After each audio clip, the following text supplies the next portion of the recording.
Vanakkam and welcome to Sound the Talks. In today's video, we are going to look into certain words that we usually confuse in English language and what are these confusions, how we can differentiate between both these words and simple sentences that we can form using these words.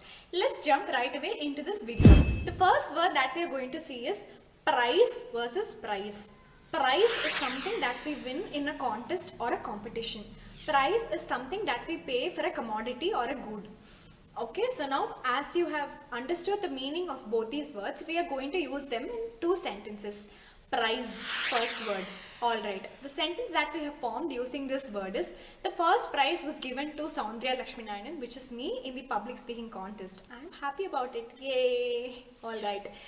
The price of hotels includes the complimentary breakfast given along with it. So now I think you have understood the difference between the words price and price. Alright, so let's jump into the second word for today. The second pair of words that we're going to see for today is affect versus effect. Affect is impact or change. Effect is the result of change.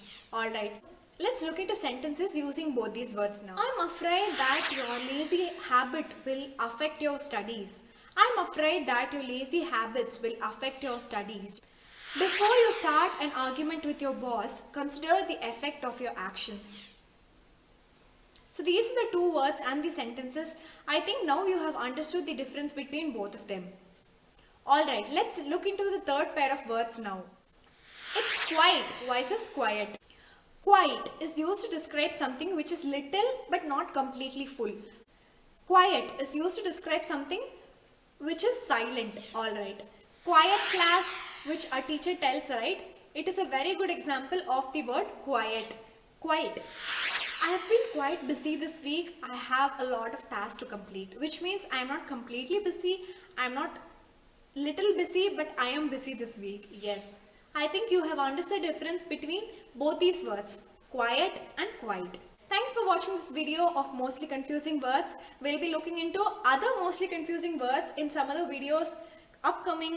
Alright, see you all in tomorrow's video. Thanks for watching. Bye.